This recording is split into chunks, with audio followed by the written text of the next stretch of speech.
명을 지어 가라사대 고려 마지막 왕 임십년에 은둔하여 들어오니 사직이 무너지기 몇십일 전이었으며 사직이 무너진 뒤에 본강으로 가시어 계셨도다. 보록 33년 갑진년에 돌아가시고 성상신미년 봄에 비석을 세웠으니 오라. 비석을 세우기까지 480년이나 걸렸도다. 행주인 기정진 즈음. 사건이 일어나고부터 480년이나 지난 뒤에 지은 그 유후비문을 두고 뭐 금성문으로서 가치가 어쩌고 따지고 자시고 할 것도 없겠어요. 보통의 경우라면 언급 자체를 안 하겠지만은 여러 다른 문에서 똑같은 문제가 계속 반복해서 발견되고 있기 때문에 언급하지 않고 넘어갈 수가 없습니다. 그냥 한꺼번에 묶어서 검토하는 게 바람직할 것 같습니다. 이위가 지은 만육최 선생 행장에 적혀 있기를 선생의 휘는 양이고 자는 벽함이며 만육은 스스로 지은 호이다. 공의 조상은 영남의 상산에서 호남의 전주로 옮겨와서 살면서 명문거족이 되었다. 전주 최씨 4대 계열 중에서 문성공계, 문열공계, 사도공계는 같은 혈족이라 해서 서로 통혼하지 않았습니다. 하지만 문충공계는 혈족이 다르다 해가지고 서로 간에 통혼을 하면서 살아왔습니다. 두 가문은 전북 지역에 함께 어울려 살아온 양반 가문이기 때문에 서로 혼인한 사례가 굉장히 많아서 이루다 헤아릴 수가 없습니다. 대개 두 가문의 족보를 보면은 자기 가문을 전주채시라 그려졌고 상대방을 완산채시다 이렇게 적는 그 전통을 가지고 있습니다. 문충공계는 선조가 경상도 상산, 즉 지금의 상주에서 살다가 전라도 전주로 옮겨왔다 이렇게 적혀 있는데 그때가 언제쯤인지 문헌으로는 확인할 수가 없습니다. 신라시대나 고려시대에는 그 거주 이전의 자유가 없었어요. 주민이 함부로 고향을 떠나지 못하도록 본관을 만들어 가지고 통제를 했습니다. 즉 주민이 본관을 떠나 다른 데 가서 살면은 그게 발각되면은 잡아다가 본관으로 되돌려 보냈어요. 다. 그냥 본관을 떠나서 할 수가 없는 거죠. 거기에다가 이른바 양반이라는 기득권층들은 고향을 떠나서 다른 곳으로 옮겨가 살면은 그 기득권을 상실하기 때문에 절대 이사를 가지 않습니다. 그 사자성어의 귤화위지 하는 말이 있죠. 회남에 있는 귤을 회북으로 옮겨 심으면 탱자가 된다 이런 말인데 쉽게 말하면은 양반이 객지로 이사를 가면 쌍놈이 된다 이런 얘기입니다. 기득권을 상실하는 거죠. 근데 먼 지방으로 이사를 해도 그 기득권을 유지할 수 있는 방법이 두 가지가 있습니다. 첫째, 문열공계의 비조 문정공 최재의 아버지 전서공 최득평처럼 그쪽에 사는 토성하고 혼인을 하는 겁니다. 그러면 그 토성도 거기 양반이고 나도 양반이니까 양반의 그 지위를 유지할 수 있는 거죠. 둘째, 문성공계 2세 알염사공 최용생처럼 많은 지방간으로 나갔다가 돌아오지 않고 거기에 정착을 하는 거죠. 그러면 뭐 거기에 수령이든 사람이니까 그 지위를 유지할 수 있는 거죠. 그렇지만 해도 어떤 인연으로 많은 지방에 살고 있는 이름도 성도 모르는 배필하고 혼인을 할 것이며 어떤 이유에서 지금까지 그 조상 대대로 살아온 고향을 버리고 객지에 가서 정착하겠습니까? 그런 경우 그 전서공 최득평이나 알염사공 최용생 같은 경우는 아주 특별한 경우입니다. 이게 보통으로는 일어나기 어려운 사건이죠. 대개 이런 사정이나 인연은 지방간 파견이 굉장히 활발해진 고려 후기에나 가능한 일이지, 귀족들이 대를 이어서 관료를 독점하고 있었던 그 신라나 고려 전기 중기에는 일어날 수 없는 일입니다. 크게 이런 아주 희귀한 사건인 거죠. 삼국사기 열전 견훤전에 적혀있기를 견훤은 상주 가은한 사람이다. 본래 성은 이시이었는데 나중에 견으로 성씨를 삼았다. 아버지 아적에는 농사를 지으며 생활하다가 뒤에 집안을 일으켜 장군이 되었다.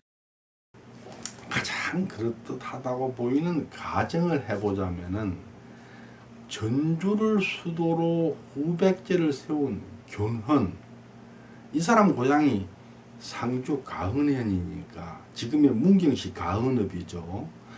견훤이 전주에 와서 후백제를 세울 때 견훤을 따라왔지 않는가, 그런 가정을 해볼 수 있는데 그건 가정이지 사실이라고 단정할 수는 없겠죠.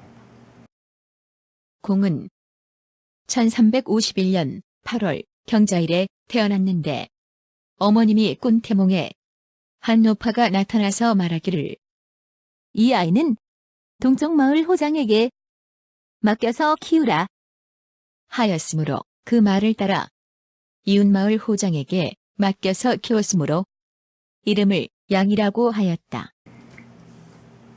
호장은 신라 호족을 고려 성종 때 격화시킨 이름입니다. 전주에서 대표적인 호장이라면은 전주 최씨, 전주 유씨, 전주 이씨를 들 수 있는데, 만육공의 유호지나 후손이 다 전주 동쪽, 그리고 진안 이쪽으로들 살고 있어요.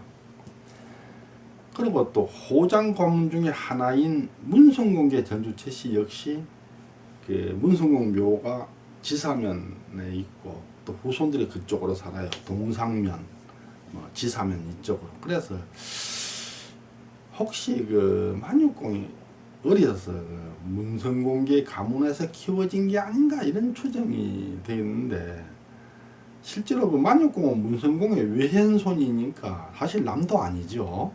가능성이 상당히 크지 않는가 이렇게 생각이 됩니다. 공의 나이 8세가 되어서 글자를 깨치기 시작하면서 호장에게 물어 말하기를 제 이름은 누가 지어주신 것입니까? 하니 호장이 대답하여 말하기를 부모님이 지어주신 것이다. 하니 대답하기를 부모님이 주신 이름을 마음대로 고치지는 못하겠고 글자에 변을 추가하여 양이라 하면 어떻겠습니까? 하므로 듣는 사람들이 모두 놀라고 감탄하였다. 만육 최선생 행장은 그 이휘가 지었는데, 이휘는 그 세종의 현손으로 영해군 2당의 증손입니다.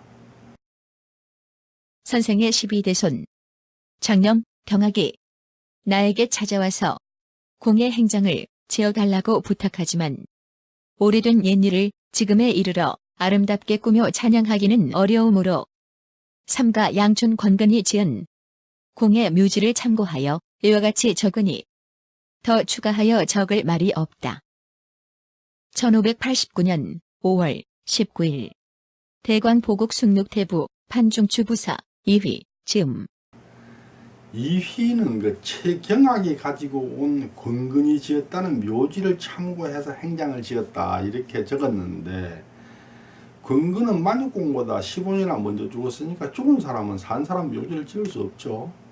그 행장은 틀림없이 지어낸 얘기입니다. 지어낸 얘기를 근거로 다시 지은 글 역시 믿을 수 없는 위서가 되어버리는 거죠. 그렇다면 그 글 전체가 엉터리 완전히 지어낸 소설책은 아닐 것이고 일부 진실이 섞여 있을 텐데 어디까지가 진실이고 어디까지가 가짜인지 참 궁금합니다. 여수는 그 만육 최선생 1고 2책, 전주 최씨 지장록 1책, 그리고 금감록 1책 이렇게 그 문충공개 관련된 서적을 그 고서를 4권을 4책을 가지고 있어요. 근데 그 문헌 중에서 중요한 내용은 전부 이런 의심스러운 부분이 많기 때문에 어디까지를 믿고 어디까지를 안 믿어야 될지 굉장히 고민이 많아요. 아예 다 무시해버리면은 문충공개 가문에 대한 문헌이 한 개도 없어져 버리고, 실제적으로 그 글 중에 전부가 거짓말은 아닐 거거든요. 일부 뭐 과장한 거가 있어도 맞는 게 있을 텐데, 만육공 후손이라는 사실에 대해서 대단한 프라이드를 가지고 계신 문충공개 일가님께서는 대단히 죄송하지만 여수는 이 문헌 중에서 상당 부분이 가짜, 즉 미서다, 이렇게 보고 있습니다. 그렇다고 기록 전체를 완전히 무시해버릴 수는 없게 되니까 나름 그럴싸한 것만 추려서 이렇게 살펴보고 있어요. 핵심적으로 문제가 되는 내용은 그 금강록에 가면은 있습니다. 그래서 금강록 부분을 통해서 좀 자세하게 내용을 살펴보도록 하겠습니다. 뭐 다 따져볼 필요는 없고 중요한 부분만. 고려사 열전 최척경전에 적혀있기를 실랑 박춘령이 완산에 수령으로 있을 때 아이들에게 연구를 지으라 하고 그 가운데서 시험하여 최척경, 최균, 최송년 등을 선발하였다. 임기를 마치고 돌아갈 때에 그 아이들을 데리고 와서 공부를 시켰더니 후에 세 사람이 모두 이름난 선비가 되었는데 당시 그들을 완산삼체라고 불렀다. 완산삼체 이야기는 전주채 씨 역사에 좀 관심이 있는 사람이라면 누구나 다 알고 있는 굉장히 유명한 얘기입니다. 전주채 씨는 그 고려왕씨라고 원한이 있어요. 후백제의 견훤을 도와서 그 부역을 한 제가 있기 때문에 고려 전기에는 조정에 진출할 수가 없었습니다. 고려 태조가 그 후뇨 10조를 만들어 가지고 금강 이남 사람은 채용하지 말아라, 이런 유훈을 남기기도 했고, 그란족이 쳐들어왔을 때 현종이 나주로 피난을 가면서 전주를 들어가지를 못했어요. 그 원수가 사는 땅이니까 그런 상황이었기 때문에 그 조정에 진출하기가 어려웠죠. 그랬다가 이제 그 박춘령의 그 발탁을 받아가지고 완산삼체가 처음으로 조정에 출사해서 중앙정계에 이제 모습을 드러냈는데,